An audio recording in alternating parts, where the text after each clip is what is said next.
اعوذ باللہ من الشیطان الرجیم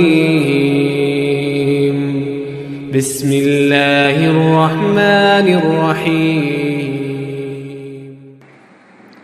السلام علیکم ناظرین، یونیک ٹپس آف ہیلتھ کی طرف سے آج میں مردانہ امراض کے متعلق ویڈیو لے کر آپ کی خدمت میں حاضر ہوا ہوں۔ ناظرین، مردانہ امراض کا تعلق کسی بھی وجہ سے ہو، عمر رسیدگی کی وجہ سے ہو، نوجوانی کی غلط کاریوں کی وجہ سے ہو یا کثرت جماع کی وجہ سے ہو، ہر طرح سے میرا یہ نسخہ انشاءاللہ مفید اور مؤثر ثابت ہوگا۔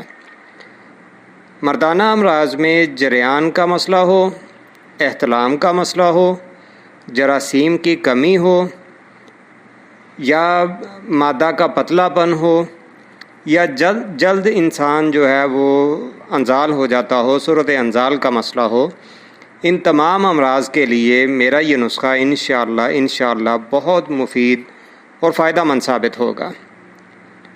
تو ناظرین، نسخہ کی طرف چلتے ہیں۔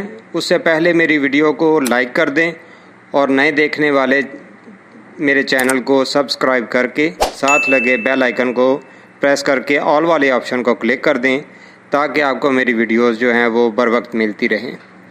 تو چلیے ناظرین، نسخہ کے اجزاء نوٹ کر لیں، اسکرین پر ان کو دیکھ بھی لیں، اس کی تیاری اور اس کے استعمال کا طریقہ بھی سمجھ لیں۔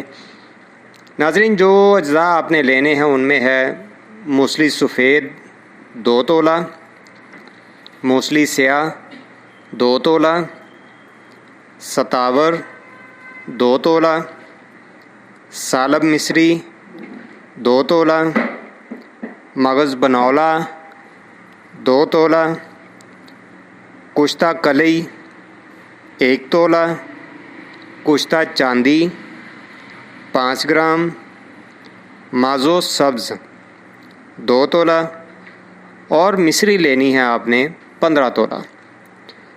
ناظرین، یہ تمام اجزاء کشتہ جات کے علاوہ آپ نے ان کو خوب باریک پیس لینا ہے، خوب اچھے طریقے سے ان کو جو ہے نا وہ صفو بنا کے پاؤڈر کی شکل میں بنا لینا ہے۔ اس کے بعد اسے آپ نے چھان لینا ہے۔ چھاننے کے بعد پھر آپ نے اس میں کشتہ جات جو ہیں وہ اچھی طرح سے مکس کر کے ان کو ان میں شامل کر لینا ہے۔ تو بس ناظرین، آپ کی یہ دوا جو ہے وہ تیار ہے۔ صبح و نہار منہ یا رات سوتے وقت آدھا چمچ کھانے والا نیم گرم دودھ کے ساتھ آپ نے کھانا ہے۔ اور اگر آپ کو قبض وغیرہ کا مسئلہ ہو تو اس کے لیے آپ جو ہے یہ اس میں دودھ میں چھلکا اسبگول ڈال سکتے ہیں، وہ ڈال کر استعمال کریں، انشاءاللہ آپ کا قبض کا مسئلہ بھی ساتھ میں حل ہو جائے گا۔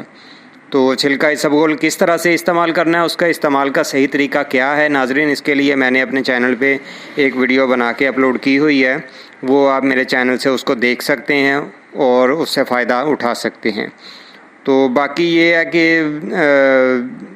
انشاءاللہ یہ نسخہ ہر عمر اور ہر مزاج کا انسان جو ہے وہ استعمال کر سکتا ہے۔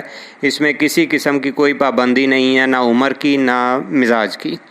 تو اسے استعمال کیجئے، فائدہ حاصل کیجئے، دعاؤں میں یاد رکھیے۔ انشاءاللہ اگلی ویڈیو پھر میں آپ کی خدمت میں لے کر حاضر ہوں گا۔ میری ویڈیو کیسی لگی ہے اسے کمنٹس باکس میں لازمی بتائیے گا اور لائک اور شیئر لازمی کیجیے گا۔ تو اپنی اگلی ویڈیو تک کے لیے مجھے اجازت دیں۔ اللہ حافظ۔